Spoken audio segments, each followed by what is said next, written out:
Les uns après les autres, mine déçue, ils s'empressent de quitter la salle où se tiennent les négociations.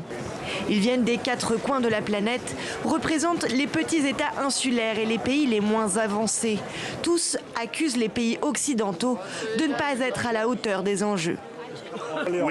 Nous sommes les pays qui sont probablement les plus touchés par le changement climatique. Pourtant, nos pays n'y n'ont pas beaucoup contribué. C'est pourquoi nous sommes ici, pour négocier au nom de nos pays. Nous avons fait connaître nos besoins et nos souhaits, mais ils sont ignorés et c'est pourquoi nous avons quitté les négociations.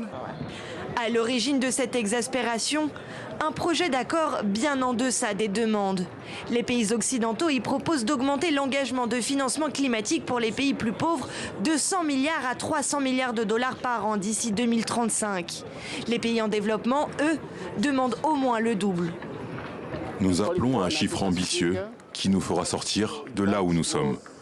Nous voulons un objectif ambitieux, un objectif qui représente une bonne part de l'argent public, un équivalent en subventions et une allocation spécifique aux petits États insulaires et aux pays les moins avancés. Pour faire face à ce texte décevant, 350 ONG ont donc appelé ce samedi matin les pays en développement à quitter la table des négociations. Hors de question en l'état d'accepter l'accord.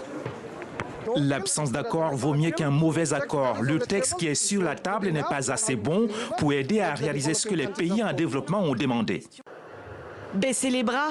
Il n'en est pas question. Les pays pauvres et vulnérables seront bien présents cette nuit autour de la table des négociations pour participer, enfin, à la séance de clôture.